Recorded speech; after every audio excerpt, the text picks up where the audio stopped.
আসসালামু আলাইকুম ভাইটি বন্ধুরা, তোমরা সবাই কিরকম আছো? আশা করি তোমরা সবাই ভালো আছো। আলহামদুলিল্লাহ আমিও ভালো। এই দেখো সকালবেলা আমি কি রান্ধিছি তোমাকে দেখছি। আজকে ভিডিওটা করলাম আমি শুরু করতেছি একেবারে সকালবেলাতে। ওই সকালবেলা আবার কলি কিরকম শুনে গ্রামের মধ্যে গ্রামের মধ্যে সবাই কয় কি সোয়ালে তুই কী রান্ধিছিস, সোয়ালে তুই কী এতিস, সে যদি আমি সকাল কই তাহলে কি আর হয়।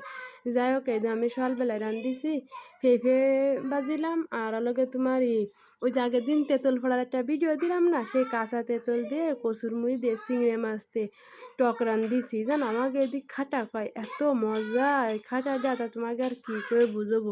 তোমাকে যদি আমার কথা শুনে খাতে সেরে তাহলে আমার একটু কমেন্টে জানাবা বুঝছো। যাই হোক রান্না বাড়া শেষ করে আমি করলাম আবার একটু দর্জি কাজ করি। ওই নিজের কাজ নিজে করি, আশেপাশে দু একজনের তা করি। যাক মোটামুটি ভালোই পারি, একেবারে খারাপ পারি না আর একেবারে সে নামি দামি টেলার্সের মতনও পারি না।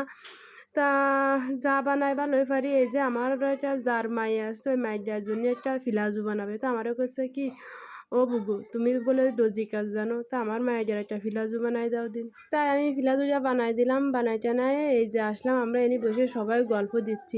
আমার এই ফ্যানটা দেখতেছো না, এই ফ্যানটা করলাম একটা চার্জার ফ্যান।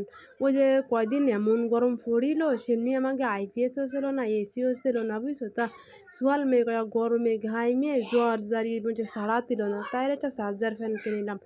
সে কিনিলাম আরও মনে করো 4-5 বছর হয়ে গেছে, তখন 5,000 টাকা দিয়ে চার্জার ফ্যানটা কিনেছি।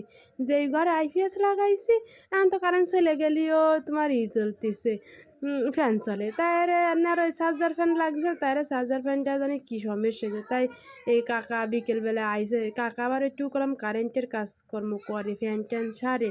তা কাকারে কইছে ও কাকা দেহ দিন আমার ফ্যানটায় কী হয়েছে। তা কাকা কইছে কি আমার তো এনে দেওয়া সম্ভব না, আমার দোকানে নিয়ে যেতে হবে। কাকার আবার একটা দোকান আছে, সে নিয়ে বসে সারে। আমি আচ্ছা তা নিয়ে যাও, নিয়ে যেয়ে তুমি সারে টেরে দিয়ে যায় এনে দিন। তাই যে বিকেলবেলায় আমরা সবাই মিলে গেলাম এনে আড্ডা দিচ্ছি। এখন এই বিকেলবেলায় সামনে করলাম আবার শীতকাল আসতেছে, শীতের একটু আবাস আবাস, মানে তোমার কী কব বিকেলবেলায় যে এত সুন্দর তা তোমার কয়ে বোঝানো যায় না। এই যে একটা কালা ছাগল বান্ধা দেখতেছো দেখছো, তোমরা যেন আবার ভাইবে না যে আমার ছাগল যেন আবার কোনো অফার তুমি আবার ছাগল পুষো না। না রে আমি ছাগল পুষি না, ছাগলও পুষি না, গরু পুষি না। ছাগল পুষবো কে তুই পাগল হতি? মানসির এত কথা আমার শোনার দরকার না। মানসি যা যা কয় এই ছাগল জানো আমার মাইজের যার, বাবারে বাবা আমার মাইজের যারে মানসি যা যা কয় তা আমার তো শুনলেই আমার মাথা গরম হয়ে যায়।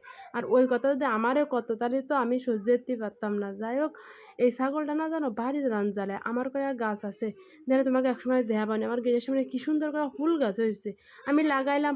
ওরে মা সে গাছ কাটে তা ছাগলে খেয়ে গেছে কদিন। সে আমার মাইজের যাত্রা আমার পরের তাহলে এক কথা কওয়া যায়, আমার মাইজের যা তাহলে কথা কলি কও এনে ঝগড়া ঝগড়ি বাঁধবে না, তাইতে আমি আর কিছু করতে যায় না। যা হোক এই কলাম কেটেছি কদিন এনে কলাম আমি ফেফে তেলে দিচ্ছি যে সলে ফেফে রান্ধিছি কইলাম না, ওই ফেফে নামাকে এদিক কলাম ফাইয়ে কয় ফাইয়ে এ গড়ি ফাইয়ে আছে নাই, সে ফাইয়ে লগে তোমার ইয়েতেছি এই তেলে দিচ্ছি। তেলে দিয়া জানো কারে কয় ওই কত মানুষ কয় না বাগার দিচ্ছে, ওই বাগার দিয়া তেলে দিয়া কি কথা দেহ তো বাগার দিতে আমার কইরা পুড়ে গেছে।